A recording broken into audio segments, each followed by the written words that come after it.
Eu queria nessa noite compartilhar com os irmãos, para essa mensagem, o texto que é base desse nosso mês de aniversário, que é João, capítulo 13.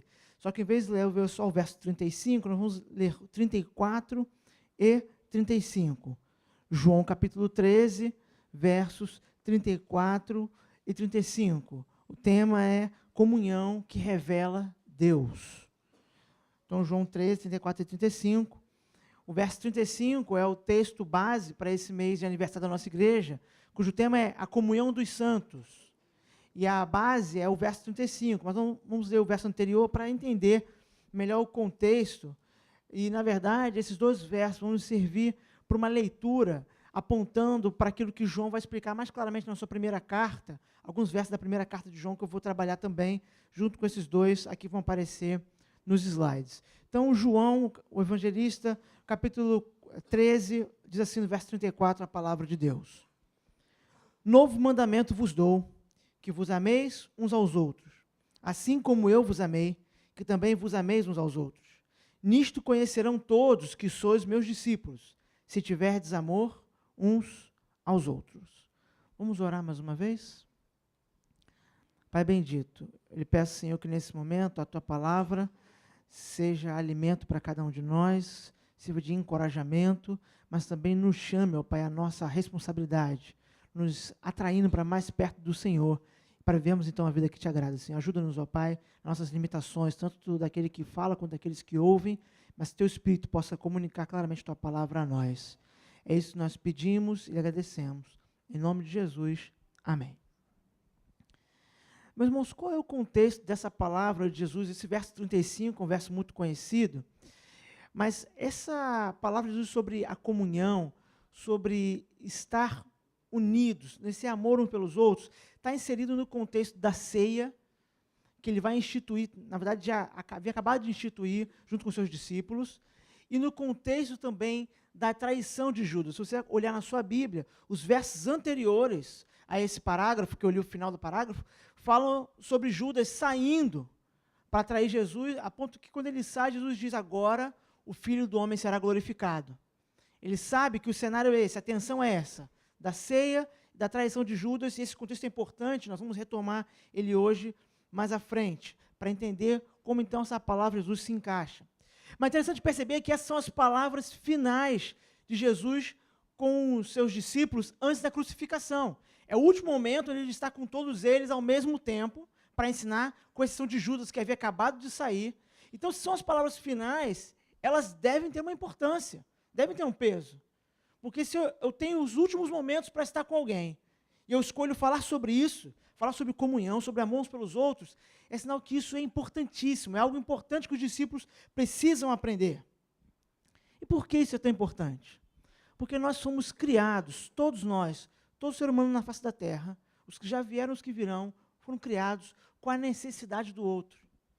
Necessidade de ter alguém, de estar ligado a alguém, de sentir-se parte. Nós somos criados assim.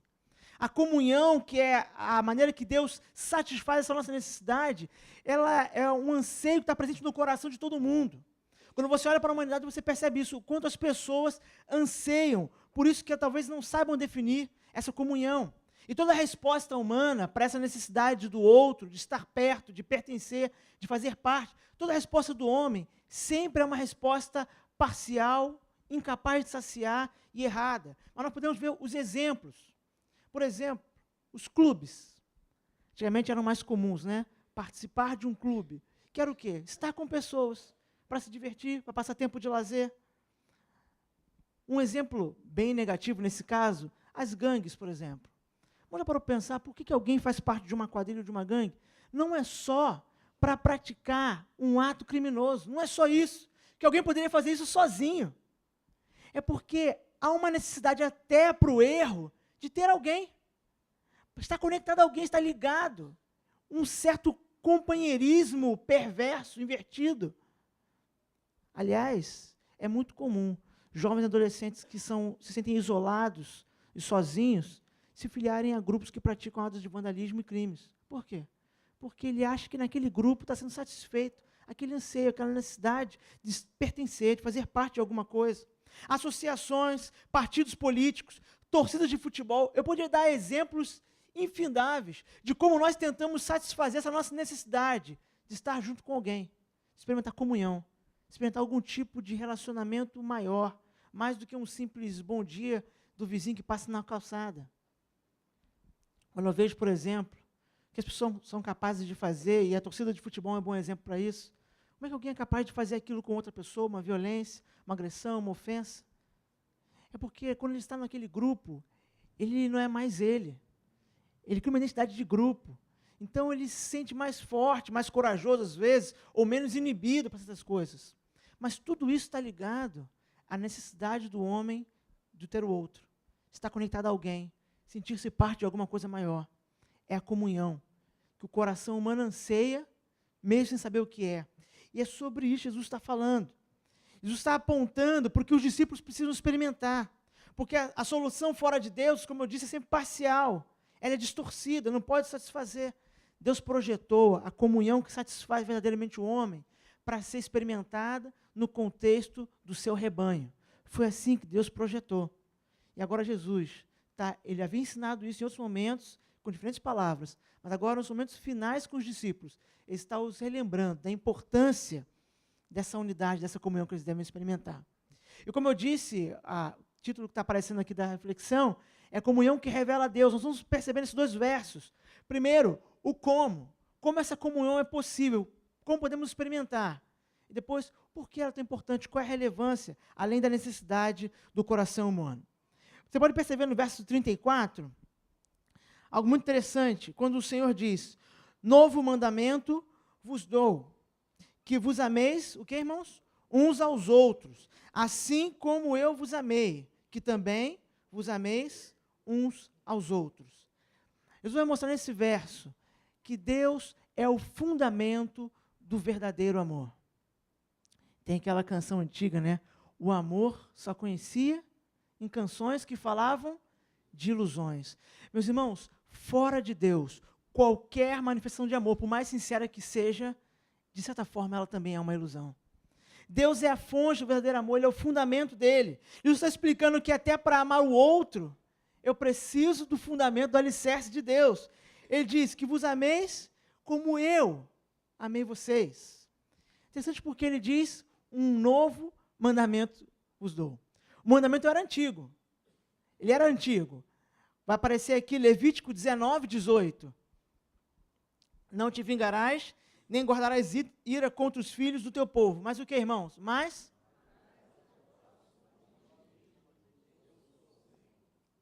o mandamento é antigo. O que é novo é essa amplificação. É tornar mais claro ainda do que já estava na lei, que amar o outro está baseado no amor de Deus por nós e nossa resposta a Ele. Nós precisamos disso. Então a comunhão que o mundo tanto precisa, que eu e você ansiamos, ela tem sua base, seu fundamento no amor de Deus. Para amar o outro e ser amado por Ele, isso só é possível de verdade, porque Deus ama. Porque Deus é amor. Nós vamos ver mais à frente João falando sobre isso também. Então o verdadeiro amor às pessoas só é possível por meio do amor a Deus. Só é possível assim. Jesus falando sobre isso, conforme Mateus registra, no capítulo 22, verso 37. Os irmãos podem ler? E Jesus...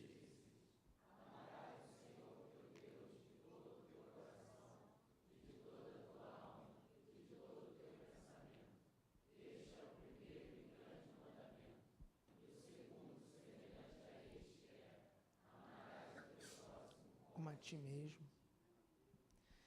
Meus irmãos, Jesus disse, o primeiro mandamento, maior, ele está respondendo uma pergunta sobre qual é o maior mandamento. Amarás o Senhor teu Deus de todo o teu coração. E ele vai explicar a intensidade, alma, pensamento, entendimento, como diz algumas versões. Primeiro e grande mandamento. E depois vem o segundo, semelhante a esse, a partir desse. Até na ordem de expressar o resumo da lei, está resumindo a primeira tábua da lei, o primeiro mandamento. E no segundo, a segunda tábua, os últimos mandamentos da tábua. Até na hora de explicar, Jesus trabalha de forma pedagógica, com uma ordem que não pode ser alterada. Por isso que qualquer tentativa humana, como eu expliquei esses exemplos todos, os bons, como clubes ou associações, e talvez alguns partidos políticos, talvez fora do Brasil, não sei, mas, e as ruins, o problema é justamente esse, porque o fundamento não é Deus, não é o amor de Deus, não é o amor de Deus por mim, que me motiva a amar o outro, é simplesmente a busca de satisfazer a minha necessidade do outro. Então as pessoas se associam por amizade, casam-se, encontram amigos, sim, porque querem estar com o outro, mas em última instância porque sabem que tem uma necessidade pessoal, querem se satisfazer. Fora de Deus, qualquer tentativa de amor é, de certa forma, egoísta. Fora de Deus é assim. Pastor, mas eu amo minha esposa, eu amo meu esposo, eu amo meus filhos. Eu também amo minha esposa e meus filhos.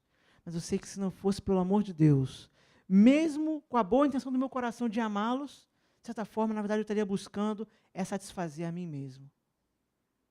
Jesus está dizendo, vocês devem amar uns aos outros como eu amei vocês. Eu sou o fundamento, eu sou a base. Mas mais do que isso, não só o fundamento, porque é impossível amar alguém sem que Deus tivesse nos amado, sem que Deus nos mostrasse o que é esse verdadeiro amor. Mas é porque esse amor tem uma amplitude maior. Jesus está ampliando, está tornando mais claro o mandamento antigo, como eu falei. E olha o que o apóstolo João vai dizer então na sua carta, aumentando esse assunto, tornando ainda mais claro. Nisto está o amor. Não é que nós tenhamos amado a Deus, mas em que Ele nos amou a nós e enviou o seu Filho para a propiciação pelos pecados. Amados, se Deus assim nos amou, façamos o que, irmãos? Também nós devemos amar uns aos outros. O João está juntando o amor pelo outro no assunto do sacrifício de Cristo. Está dizendo, Deus nos amou, e a evidência que Ele nos amou é que Cristo veio. Se Deus nos ama assim, Ele agora nos chama, então, a amar uns aos outros. Assim, a verdadeira comunhão, a unidade que Deus planejou ser experimentada no meio do seu povo, ela tem como base, como fundamento máximo, o amor de Deus demonstrado por nós. Cristo, naquela cruz, é que possibilita que eu ame você como deveria amar. Essa é a verdade da palavra de Deus. O amor primário é o de Deus, que é o amor incondicional, não causado. O nosso amor é reflexo dele. O nosso amor é reflexo. Porque nós respondemos a Ele o amando, então Ele agora nos chama a amar uns aos outros, baseado nisso. É isso que o apóstolo João, chamado do apóstolo do amor, assim que ele é conhecido popularmente, ele diz, se Deus nos amou assim, devemos amar uns aos outros. A unidade da igreja, a comunhão da igreja, muito antes de ser para satisfazer a nossa necessidade de estar com o outro, é uma resposta, porque Deus nos amou. Ele nos ama. E agora Ele nos chama. Então, amem uns aos outros da mesma forma, baseado nesse amor. A comunhão cristã, então, é muito mais do que o amor ao próximo, como ele é comumente conhecido. Nós vemos uma geração de pessoas que falam sobre isso. Não, porque, inclusive, nós vemos isso nas redes sociais, às vezes tem algumas pregações. O resumo do evangelho, o cristianismo se resume a amar as pessoas. Está fora de ordem essa afirmação, porque está começando com o fim da história. O início da história é, o evangelho é que Deus nos amou, e agora Ele nos chama a amar as pessoas. Assim a história fica completa. Então nós temos que amar baseado nesse amor. E por que é importante trabalhar esse fundamento? Por que é importante ficar repetindo isso, ficar gravando isso em nossas mentes? Por que João gasta uma carta inteira para falar só sobre isso? Principalmente nos capítulos 3 e 4, mas a carta inteira, a primeira carta inteira. Por que é importante? Porque, apesar de eu posso estar intentando fazer a coisa certa, eu posso ter a motivação errada no meu coração. João está nos chamando, então, a ter a motivação correta. E isso vai nos levar a ter um amor sacrificial uns pelos outros. Por isso que o fundamento do amor de Deus por nós também é importante. Que é um amor que é demonstrado, é concretizado no sacrifício, na entrega, na doação pelo outro. Nós somos chamados, então, a nos entregarmos também. Tem um relato muito antigo de Tertuliano, um dos primeiros teólogos da igreja, falando sobre o que as pessoas no seu tempo falavam da igreja. Olha o que diz, vai aparecer. Vejam como eles se amam. Isso ele está relatando o que as pessoas falavam dos cristãos. Como estão prontos a morrer uns pelos outros. Os cristãos eram perseguidos, mortos, e o que as pessoas diziam é: eles se amam de verdade, a ponto de, se necessário, morrer um pelo outro, um no lugar do outro. Às vezes isso não é isso que João estava querendo dizer, tanto no Evangelho quanto no Registro, com tanta ênfase as palavras de Jesus, e assim como também fielmente ele, inspirado pelo Espírito, escreve na sua carta. Assim como Deus nos amou, ou seja, o amor de sacrifício, de entrega, nós somos chamados a amar os outros da mesma forma, com sacrifício, com entrega. Bem, mas para reflexão, para aplicar isso na prática, parece exagerado um pouco isso. Pastor, você está falando de morrer pelos outros? Talvez seja algo para alguns pareça impossível.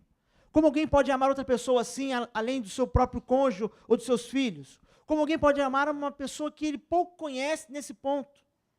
E aí eu volto ao fundamento desse primeiro ponto, que é o amor de Deus é que torna isso possível.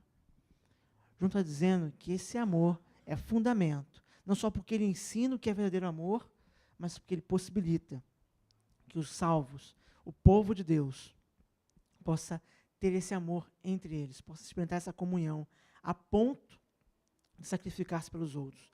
Mas aí vem a pergunta: será que estamos prontos a isso? A morrer, a sacrificar coisas para nossos irmãos? Quantas vezes nós não matamos nossos irmãos ao invés de morrermos por eles? Quantas vezes, para ter a razão, para manter-se certo, para manter a convicção, que é importante, mas o preço para mantê-la, quantas vezes? É matar o outro. Porque Jesus havia ensinado, não é isso? Que se eu digo raca, ou uma tradução mais contemporânea, se eu odeio o meu irmão, eu já o matei. Quantas vezes nós estamos dispostos a sacrificar nossas ideias, nossas próprias ideologias, nossos pensamentos, não as convicções, mas a defesa delas, de forma, às vezes, contundente. Quantas vezes estamos dispostos a sacrificar essas coisas pelo bem do nosso irmão? Mas o amor que Deus nos chama a ter pelos outros, na igreja, no rebanho, é um amor de sacrifício, de entrega, de abrir mão. E por isso ele é tão antinatural. O coração humano, sem Deus, sem essa graça, mesmo quando tenta fazer as coisas melhores que existem, e faz coisas boas, no fundo, tem um desejo de satisfação. Tempo atrás eu vi um filme, dois personagens, eu não me lembro agora exatamente o nome do filme, dois personagens que eram amigos, estavam discutindo sobre isso, se era possível ter uma intenção totalmente boa. O filme não é um filme cristão, necessariamente, mas um dos personagens tinha uma visão bastante cristã da vida. E a mulher, que era uma delas, dizia: olha, é possível ter uma ação, uma atitude totalmente boa, altruísta, ao extremo, sem nenhuma necessidade de satisfação pessoal, isso é possível. E o amigo dela: é impossível, é impossível. E eles vão testando um ao outro. E ela diz: hoje de manhã, por exemplo, eu vi um bichinho e eu fiz carinho nele. Isso é uma atitude totalmente altruísta. E ele vai dizer: mas você não ficou satisfeita com isso? Ela: ele falou: então não. E eles vão testando, ao ponto que ela chega um momento, encontra com ele, segurando assim a mão, como se estivesse doendo, e ele fala: o que aconteceu? Ela diz: eu fiz uma atitude totalmente boa, que eu não gostei do que aconteceu. Eu fui no parque e deixei uma abelha me picar. E eu não gostei, porque doeu. Então, é uma atitude boa. Aí o amigo diz: mas você sabe que a abelha morre depois que ela te pica? Ela diz: eu não tinha pensado nisso. Aí, por fim, o amigo dela está participando de um programa de doações, levantando de fundos para socorrer necessitados, e ela pega um dinheiro que ela vinha ganhando uma causa na justiça, um valor alto, milhares de dólares, e ela doa para essa causa. E o amigo diz: você doou? Ela: viu, foi uma atitude altruísta, totalmente desprovida de egoísmo. E o amigo pergunta: mas você se sentiu bem fazendo isso? Ela: sim. Quando ela fala assim, ela bota a mão na boca. E ela pensa: errei, droga, não consegui. É lógico que o fato de sentir-se bem não é necessariamente mostra de egoísmo. Mas, meus irmãos, fora do amor de Deus, não é possível você amar que está do seu lado no banco da maneira adequada. Amar a ponto de se entregar, sacrificar até o que você entende como precioso, como importante, pelo bem dele. Como diz Tertuliano, relatando os seus dias: morrer uns pelos outros. João, no capítulo 3 da sua carta, ele vai dizer assim, no verso 18: meus filhinhos, não amemos de palavra, nem de língua, mas por obra e em verdade. O amor precisa ser demonstrado. Deus nos amou dessa forma, concretizando o seu amor com sacrifício. Ele nos chama a amarmos uns aos outros da mesma forma. A comunhão da igreja é a comunhão da entrega. Por isso, ela pode ser nisso, melhor dizendo, ela pode ser experimentada com verdadeira comunhão. Entregar-se, sacrificar-se pelo bem do outro. Às vezes nós não estamos dispostos nem a sacrificar nosso gosto pessoal, as coisas que nós achamos melhores. E muitas coisas muito simples podemos ver isso. Não estou aqui falando necessariamente de alguém dessa igreja, mas como fui criado na igreja, eu vi isso acontecer em muitas igrejas. Por exemplo, há um grupo que não gosta de determinado instrumento. Eu vou usar o exemplo da bateria. Tem uma pessoa na minha família, crente, piedosa, mas que ela tem um problema sério com bateria. Mas a pessoa não entende que isso é um gosto pessoal dela. É o que ela não gosta. Mas aí ela demoniza, acha que é inadequado o uso do instrumento. Mas, do outro lado, às vezes, tem um outro extremo. Alguém que pensa, sem bateria é impossível adorar a Deus. Não, é o seu gosto pessoal. Às vezes, coisas simples como essas, meus irmãos, infelizmente, causam divisão no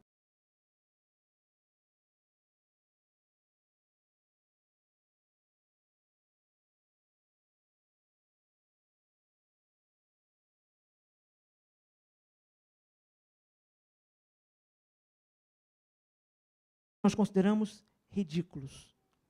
Mas sabe por quê, meus irmãos? E outros vão surgir que hoje parecem relevantes, mas daqui a um tempo vão olhar para nós e falar, e vocês brigaram por isso? Porque o problema não está nos temas pelos quais nós brigamos. Está que nós nos esquecemos. Devemos amar o outro a ponto de nos sacrificarmos por eles. De abrir mão. Esse é o amor de Deus por nós. Sacrifício. Amor de Deus como fundamento para o amor ao próximo.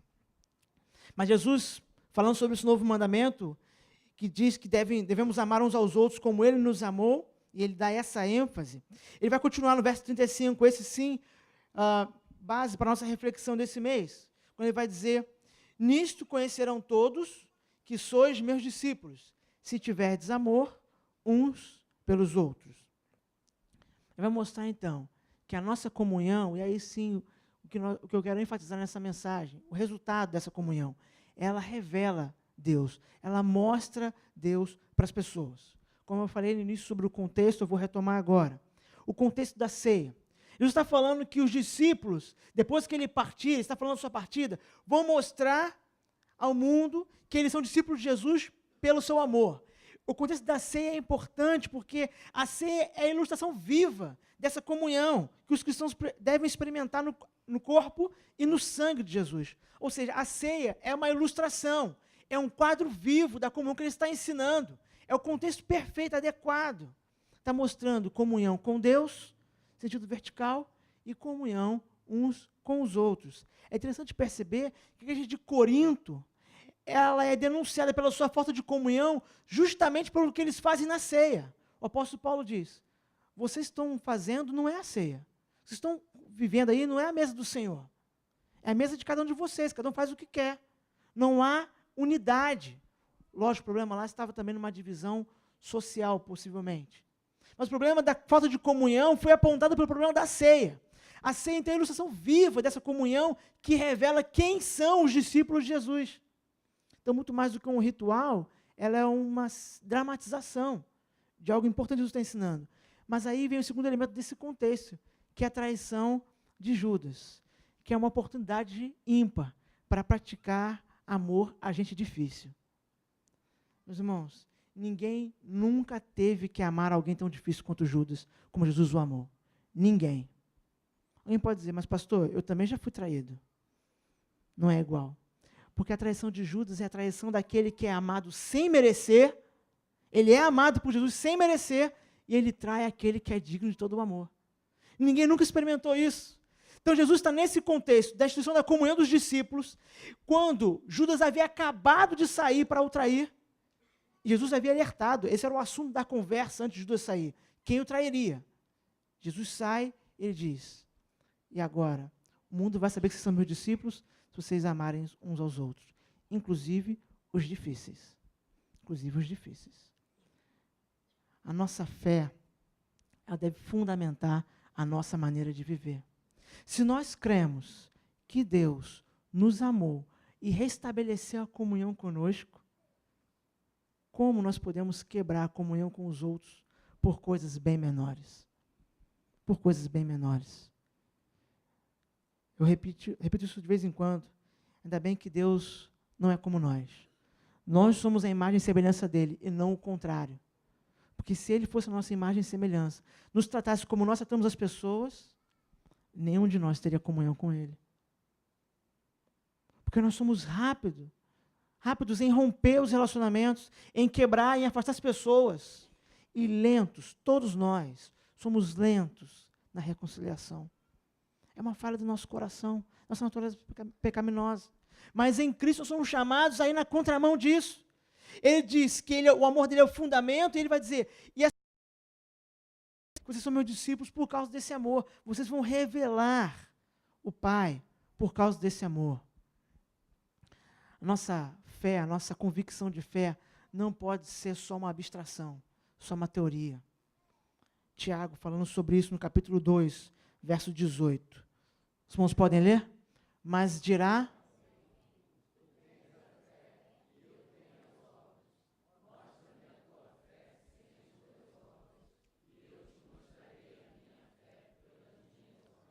Normalmente, obras nesse texto é aplicado diretamente à caridade. Não é verdade isso?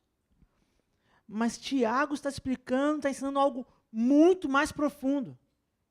Tiago não está falando que essas obras que embasam a fé é simplesmente fazer alguma coisa de socorrer o necessitado. Ele está falando algo muito mais profundo, porque ele está falando sobre a relação entre o que eu creio e a minha conduta. Entre aquilo que é razão da minha fé e o que isso me faz fazer, me leva a viver. Ou seja, isso inclui santificação, testemunho, ajuda a quem precisa e inclui amar aos outros. Tudo isso que faz parte da vida cristã está abarcado no que Tiago está ensinando. Ele está dizendo, você pode dizer que tem fé e não tem obras para mostrar ela, ou seja, uma fé morta, como ele havia falado nos versos anteriores. Mas ele vai dizer que pelas obras dele, pelo que ele faz, pela busca pela santidade, pelo testemunho, pelo socorro necessitado e por amar o próximo, eu mostro a minha fé. É isso. Porque, meus irmãos, é bem mais fácil ajudar uma necessidade material, apesar disso ser importante e pouca gente fazer. Isso aí é revelado não só em nossa igreja, mas em todas as igrejas, onde a gente vê o número de pessoas que participam, por exemplo, de socorro aos pobres, pelo menos oficialmente através das cestas que a igreja distribui. É mais fácil, mas não quer dizer que muitas pessoas façam, infelizmente. Mas é bem mais fácil, sabe o quê? Do que se importar de verdade. O pastor Felipe Teles falou sobre isso semana passada. Não sei quantos irmãos prestaram atenção nisso. É mais fácil eu me comover com quem está muito longe e tomar uma atitude que é pontual, seja ela orar, seja ela mandar um dinheiro, seja ela dar uma cesta, seja ela fazer até uma campanha. É bem mais fácil isso do que me importar com quem está do lado. Tem gente que tem compaixão de uma pessoa lá do Nordeste do Brasil, mas está com o irmão do lado, com um problema com ele, não é capaz de se reconciliar. Não é capaz de se reconciliar. Jesus diz, quando vocês amarem uns aos outros, as pessoas saberão que vocês são meus discípulos. Isso vai revelar quem Deus é. João, ele amplia esse assunto na sua carta. E no capítulo 4, da primeira carta, ele vai dizer, versos 20 e 21, se alguém diz, eu amo a Deus e odeia seu irmão, é mentiroso. Pois quem não ama seu irmão, ao qual viu, como pode amar a Deus a quem não viu? E dele temos esse mandamento. Olha de novo, mandamento. Que quem ama a Deus, ame também o seu irmão. João agora faz um trocadilho com as frases. Jesus havia explicado, ama a Deus acima de todas as coisas e ao próximo, como a ti mesmo. Agora eu estou dizendo, porque quem ama a Deus, precisa amar o próximo. É impossível amar o próximo sem amar a Deus, mas é impossível ter certeza que eu amo a Deus, convicção, se eu não tenho amor pelo próximo. É um sintoma, é uma demonstração clara, é prática daquilo que está acontecendo internamente. Interessante porque, quando a gente fala muito sobre isso, às vezes a primeira reação é, pastor, isso é muito bonito, mas isso não é possível. Isso não é possível. Os relacionamentos são difíceis. As pessoas são difíceis. Se você tiver um pouco de maturidade, você vai dizer, eu sou difícil também. Mas, meus irmãos, apesar das nossas limitações e todos esses desafios, isso é possível. Olha o exemplo da igreja em Atos capítulo 2. Apareceu o verso. Antes de eu ler, só preciso ressaltar. Nós temos que ter cuidado muitas vezes, porque parece que alguns cristãos divinizam essa igreja. Acho que a igreja lá do começo, que alguns chamam de primitiva, mas quem me conhece sabe que eu não gosto, né? Nunca chamo. Essa igreja do começo, a igreja apostólica, acham que ela é uma super igreja, perfeita. Quem acha isso é porque não lê a Bíblia. Se for ler, vai ver que essa igreja tinha muitos defeitos, muitos problemas. É tanto que os apóstolos tinham que escrever cartas para consertar os problemas. Mas olha como depender de Deus, baseado nesse amor, os fez viver de forma impressionante, ainda mais comparado aos padrões do mundo e mesmo aos nossos dias, muitas vezes. Atos 2, 46 e 47. E perseverando unânimes todos os dias no templo, e partindo o pão em casa, comiam juntos com alegria e singeleza de coração, louvando a Deus e caindo na graça de todo o povo. E todos os dias acrescentava o Senhor à igreja aqueles que se haviam de salvar. Você percebe que Deus está acrescentando as ovelhas ao rebanho? É Deus que está acrescentando. Lucas tem esse cuidado de mostrar, é Deus que está fazendo essa obra crescer, o evangelho se espalhar.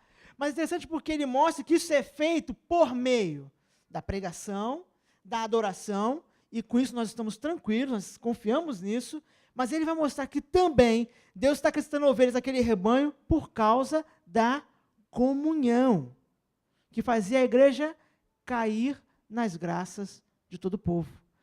Olha a construção. Ele vai explicar como eles perseveravam, como eles estavam firmes na doutrina, nas orações, o próprio elemento da ceia, na ideia de comunhão, mas ele vai dizer que tudo isso que eles faziam, essa unidade, os fazia cair na graça do povo. E aí ele aponta e diz, e Deus acrescentava todos os dias. Meus irmãos, Deus acrescenta ovelhas no rebanho onde elas serão cuidadas. É um princípio que eu aprendi de um pastor já bem idoso, que eu acho valioso. Eu não estou falando de inchaço de igrejas, de número de pessoas, estou falando de ovelhas. Deus não colocará as suas ovelhas num lugar onde elas serão maltratadas. As ovelhas genuínas. Então a comunhão é importante. A nossa busca por amar uns aos outros é importante, porque ela revela quem Deus é, nos faz cair na graça do povo. Os relatos sobre esse primeiro período, primeiro e segundo século, são impressionantes, porque, ao mesmo tempo que os cristãos eram perseguidos, aqueles que perseguiam os cristãos ficavam admirados com várias coisas. Entre elas, que eles não reagiam. Os cristãos não pagavam o mal com o mal, mas pagavam o mal com o bem. Mas também, como relatei ainda há pouco, o exemplo de Tertuliano descrevendo, ficavam admirados como os cristãos se amavam. Ninguém naquele império, naquela sociedade, experimentava isso. Amor a ponto de sacrificar por alguém, isso é sinal de fraqueza. Era na cultura grega, greco-romana, e é na nossa também. Apesar das pessoas dizerem que é importante amar as pessoas, poucas estão dispostas a se entregar pelos outros, e esses que estão, com certeza, é gente que nasceu de novo. Porque a nossa cultura, a nossa sociedade, entende isso como fraqueza. Sacrificar, abrir mão, é sinal de fraqueza. Mas se nós amamos aos outros a ponto de sacrificarmos pelos outros, nós revelamos esse amor de Deus. Nós mostramos quem Deus é. Interessante como a palavra de Deus vai associar essa comunhão, esse amor pelo nosso irmão, por aquele que está no nosso banco do lado, ou por aquele que está do outro lado do planeta, mas por aquele que faz parte do corpo de Cristo, vai associar isso ao fato de termos sido regenerados. O mesmo apóstolo, insistindo nesse assunto, capítulo 3, 1 João 3, 14 e 16, vai dizer, nós sabemos que já passamos da morte para a vida, porque amamos os irmãos. Quem não ama, permanece na morte. O que diz o verso 16, no final, irmãos? Nisto conhecemos o amor, que Cristo deu sua vida por nós, e nós devemos dar a vida pelos irmãos. João está dizendo, eu sei que eu nasci de novo, que eu saí da morte para a vida, porque eu amo meu irmão. Se eu não amo, eu estou ainda morto.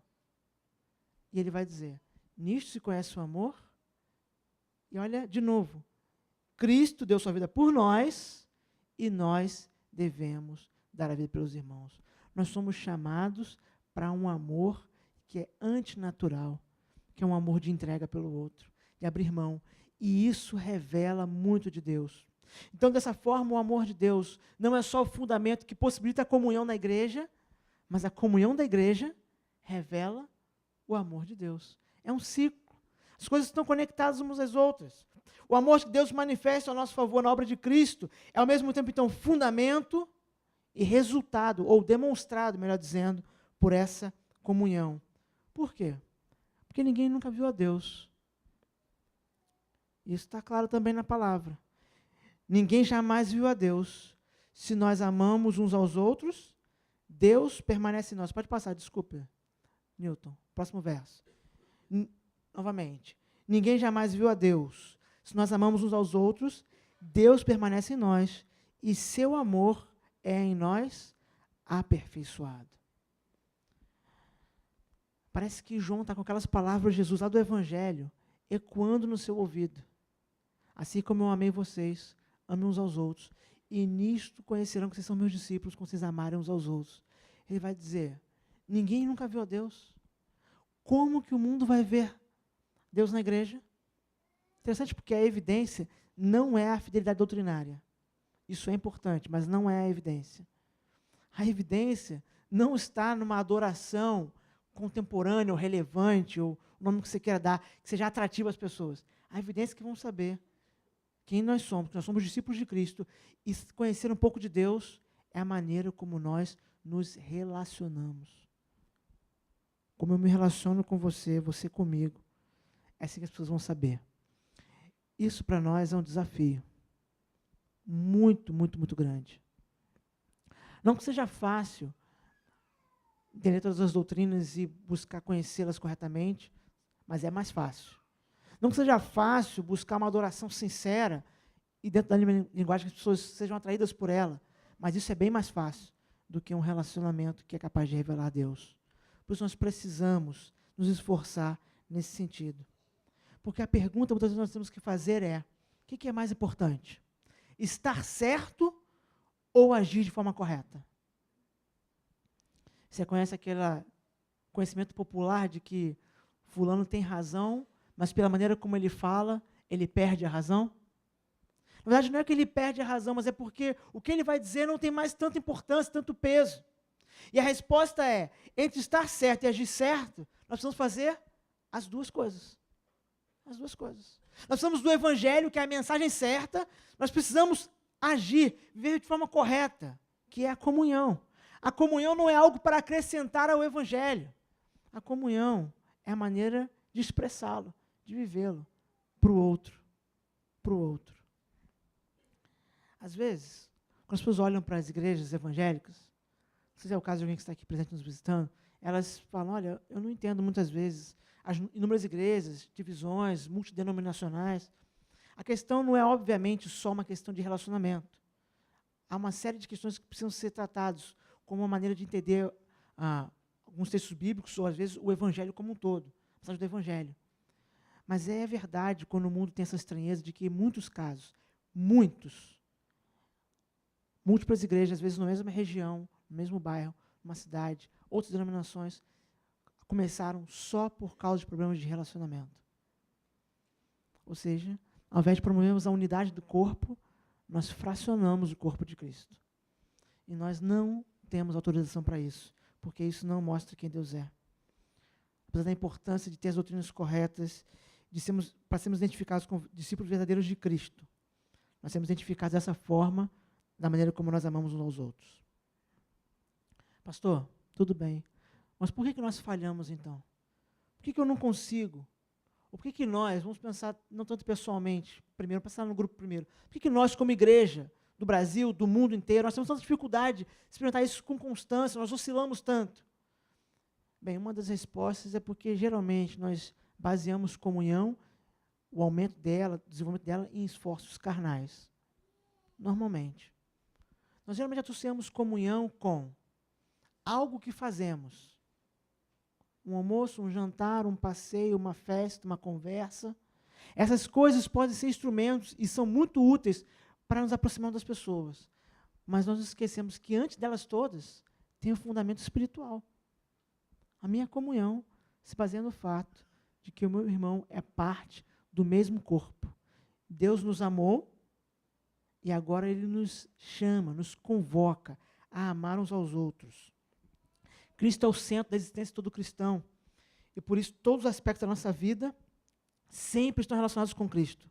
A nossa comunhão não é uma exceção. A verdadeira comunhão revela a Deus, porque é algo que só os regenerados podem fazer. Interessante porque Deus nos atrai para a comunhão com Ele através do sacrifício de Cristo. E essa é a base, é o fundamento de tudo que o cristão experimenta. Mas nós somos chamados a viver em comunhão com os outros.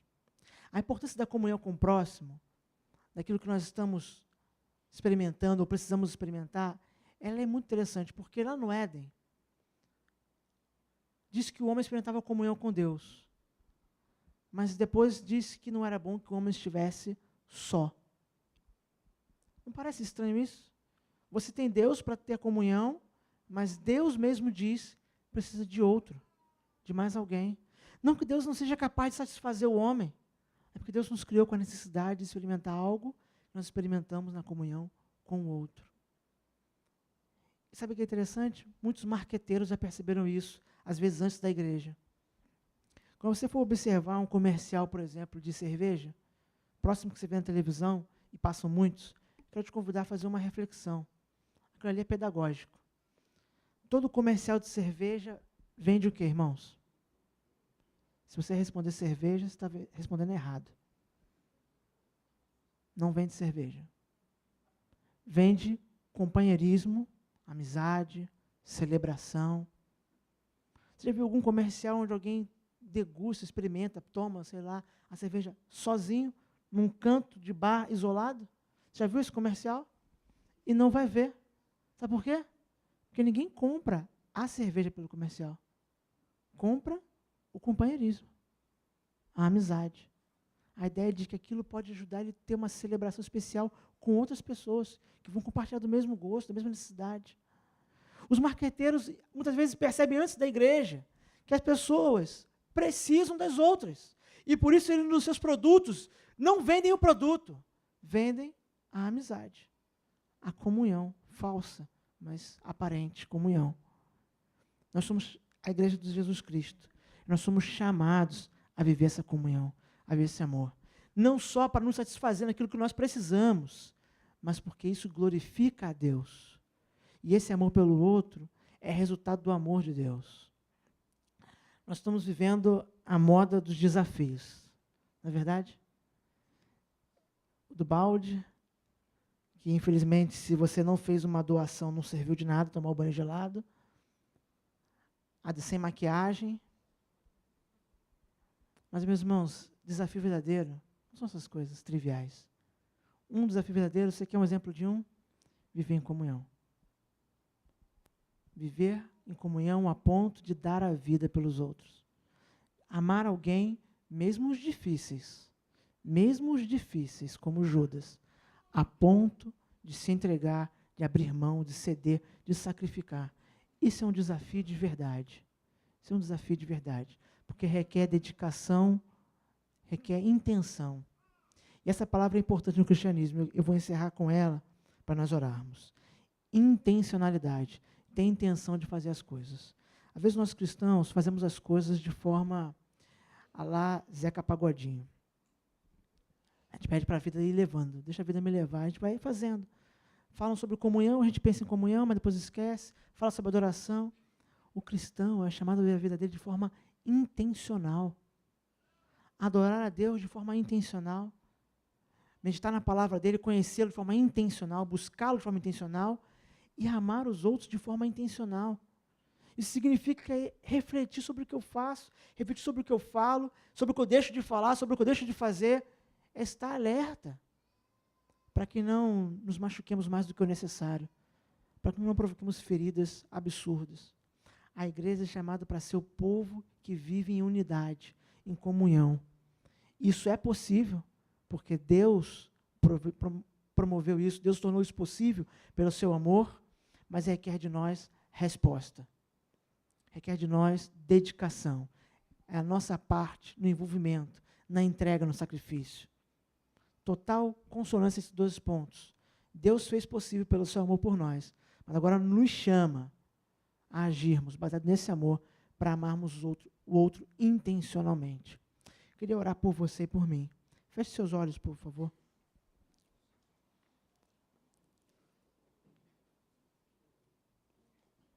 Queria te convidar justamente, nas próximas horas do dia de hoje, amanhã, essa semana, a refletir sobre isso. Nós temos refletido sobre isso o mês inteiro, teremos outras oportunidades, mas pense um pouco sobre isso. Sobre a necessidade de trabalharmos isso em nós, de sermos menos como nós queremos, mais como o Senhor espera de nós. Confiar que Deus possibilitou através do seu amor, que nós amemos aos outros, mas não descansarmos nisso no sentido de ficarmos estagnados. Nós pedimos a Deus que nos dê a oportunidade de mostrar esse amor. Pensa nesse desafio para a semana. Pedir a Deus a oportunidade de demonstrar esse amor pelo seu irmão. Não necessariamente com alguém muito difícil, mas talvez em alguns casos é isso. Talvez eu vá falar para você. Você quer uma oportunidade? Busca aquela pessoa que está com problema com ela. Eu queria orar por você, por mim, porque não é fácil. Para nenhum de nós. Para pastor não é mais fácil, não. É difícil, é complexo. Mas vamos orar, confiando que Deus vai nos responder. Pai bendito, Senhor, nós exaltamos o Teu nome, ó Pai, reconhecemos a Tua glória, a Tua majestade, Senhor. Reconhecemos, ó Pai, o Teu imenso amor. E como a Tua palavra diz em tantos lugares, aponta tão claramente num todo, esse amor foi demonstrado por nós.